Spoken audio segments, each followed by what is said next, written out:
Everyone, तो welcome back once again to your own channel, आप सबका चैनल। और मुझे सबसे पहले तो आप सबको बहुत ज़्यादा थैंक यू बोलना था, बहुत ढेर सारा वाला, क्योंकि आप सब ने बहुत सपोर्ट किया है मेरे प्रीवियस कुछ वीडियोस को। और इसी तरह से आप अपना साथ बनाए रखिएगा। मैं ऐसे ही हेल्पफुल और यूज़फुल वीडियोस आपके लिए लाती रहूँगी। और आज भी जैसे कि मैंने पिछली बार प्रॉमिस किया था, तो हम लोग अब DSSS एग्ज़ाम तो ओवर हो गया है मेरा इंग्लिश का। तो अब मैं जो नेक्स्ट मेरा टारगेट है वो है UP LT ग्रेड। तो LT ग्रेड में मैंने देखिए इस तरह से ना सिलेबस का प्रिंट आउट निकाल लिया है। तो मैं सबसे पहला काम जो मेरा होता है, कोई भी वैकेंसी आने के बाद में आप प्रिंट आउट उसका सिलेबस का ज़रूर निकाल के रख लो। और अगर और ज़्यादा आप कर सकते हो तो उसी प्रिंट आउट को हैंड रिटन कहीं भी लिख करके अपने वॉल पे चिपका लो, जहाँ भी आप पढ़ते हो। आपको ये आइडिया होना बहुत ज़रूरी है कि सिलेबस में क्या है और आपने कितना कवर कर लिया है। उसके बाद आती है बात PYQs, मॉक टेस्ट, इन सब की। तो आज मैं आपको थोड़ा सा डिटेल में, जिनको नॉलेज नहीं है कि सिलेबस क्या है LT ग्रेड का, वो बताने वाली हूँ। तो वीडियो में लास्ट तक बने रहिएगा, आपके लिए कुछ ना कुछ यूज़फुल ज़रूर रहेगा इसमें। वीडियो थोड़ी सी लंबी हो सकती है तो स्पीड थोड़ी सी बढ़ा कर देखिएगा।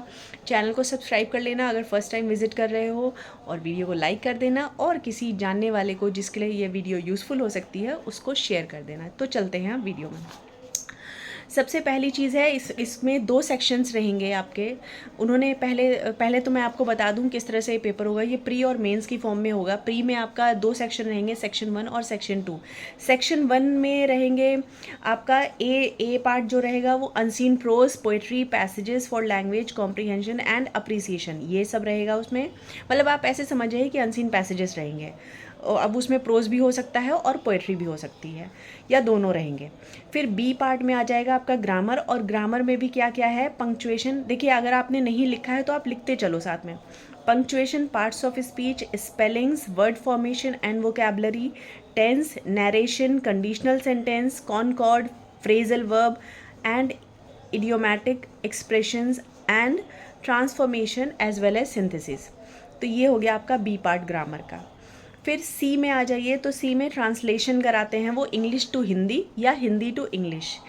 आप UP LT ग्रेड के प्रीवियस ईयर पेपर देखेंगे तो आपको ये चीज़ बहुत क्लियरली समझ में आएगी कि उनके में ट्रांसलेशन वाले क्वेश्चंस होते हैं, हिंदी टू इंग्लिश और इंग्लिश टू हिंदी। फिर फोर्थ रहेगा आपका, यानी कि डी पार्ट जो रहेगा वो रहेगा letter writing and dialogue writing. अब आपको इससे ये जो इंग्लिश लैंग्वेज का फोबिया था, इतना करने से आपको ये क्लियर हो जाएगा कि हाँ मुझे इतना पढ़ना है। अगर उन्होंने लेटर राइटिंग दिया है उसमें फॉर्मल इनफॉर्मल दोनों आ गए। आपको उसका फॉर्मेट पता होना चाहिए, किसके बाद में क्या सैल्यूटेशन लगता है ये पता होना चाहिए, कितना मार्जिन से डिफरेंस हो, कितनी लाइंस के बाद सैल्यूटेशन होता है, डेट कहाँ लिखी जाती है, फॉर्मल लेटर में सैल्यूटेशन कैसे देंगे, इनफॉर्मल में कैसे देंगे, सब्जेक्ट कहाँ लिखेंगे। तो ये सब बेसिक्स होते हैं, ये आपको पता होने चाहिए। इसी तरह से पार्ट्स ऑफ स्पीच में भी बहुत कुछ आता है। आपको एडजेक्टिव पहचानना आना चाहिए, एडवर्ब पता होना चाहिए, नाउन प्रोनाउन कहाँ यूज़ होते हैं, प्रीपोजिशन कहाँ यूज़ होते हैं, फिलर्स क्या होते हैं। तो देखिए पार्ट्स ऑफ स्पीच कहने को 8 होते हैं, लेकिन वो अपने आप में ही पूरा समझ लीजिए कवर कर लेते हैं। फिर उसके बाद में आ जाइए सेक्शन 2 यानी कि लिटरेचर, हमारा मेन सेक्शन, जिस पे हमें बहुत ज़्यादा फोकस करना है। तो देखिए अगर मैं इसीलिए हमेशा कहती हूँ कि आप नेट के सिलेबस को बेस बनाकर पढ़ाई किया करिए हमेशा। जब भी कोई वैकेंसी ना निकले तो आप UGC नेट के PYQ सॉल्व करिए, उनका देखिए पैटर्न किस तरह से वो फॉलो कर रहे हैं। वो लिटरेरी टर्म्स, लिटरेरी थ्योरीज उनके सिलेबस में है। और इसकी आप 1 से 2 कोई भी लॉन्ग वीडियो देख लीजिए, उससे आप नोट्स बना लीजिए अगर आपके पास बुक नहीं है तो। मेरे पास भी, मैं हर चीज़ की बुक नहीं खरीदती हूँ, लेकिन जो मुझे ऑथेंटिक यूट्यूबर लगता है, जो मुझे लगता है कि हाँ अच्छा उसका कंटेंट है, तो मैं उससे नोट्स बना लेती हूँ। जैसे कि JRF करके कोई एक चैनल है, उस पर दक्षिता मैम की क्लासेस मैं देख लेती हूँ, वो बहुत अच्छा उनका कंटेंट रहता है।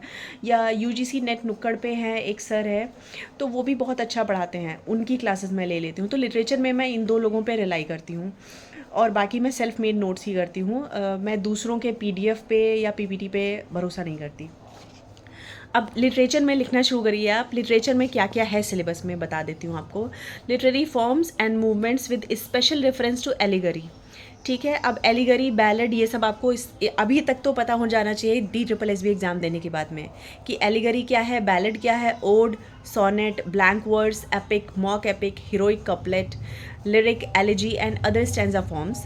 फिर उसके बाद में आ जाइए ड्रामेटिक मोनोलॉग।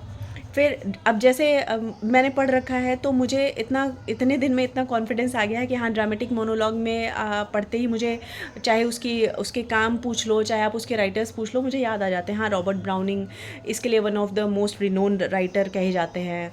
उनके वर्क याद कर लीजिए। फिर फ्री वर्स या ब्लैंक वर्स नाम याद आया तो ब्लैंक वर्स में कौन लिखते थे? मिल्टन लिखते थे। मिल्टन ने क्या लिखा? पैराडाइज लॉस्ट लिखा, पैराडाइज लॉस्ट और पैराडाइज रीगेन्ड।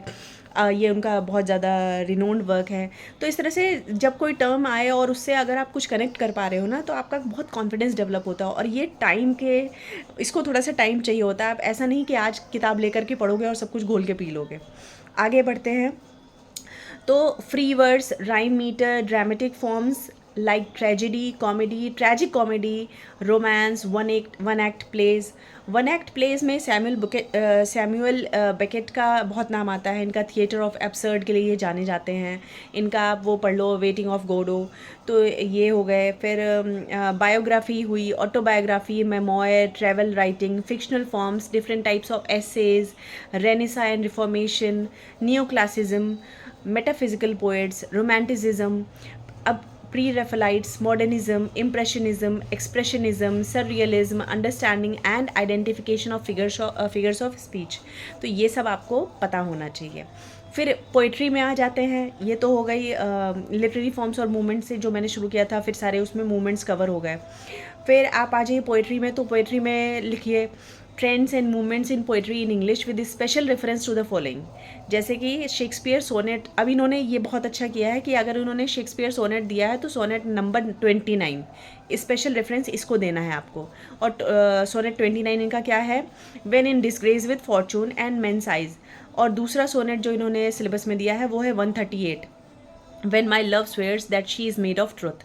फिर मिल्टन्स का ऑन हिज ब्लाइंडनेस, या पैराडाइज लॉस्ट में बुक नंबर 1 और 2 की लाइंस भी इन्होंने दे रखी हैं, 1 से लेकर 26। देख रहे हैं कितना क्लियर इन्होंने सिलेबस दिया है। अगर अभी भी आप कहें कि आप प्रिपेयर करने में आपको परेशानी है तो फिर तो कुछ नहीं हो सकता।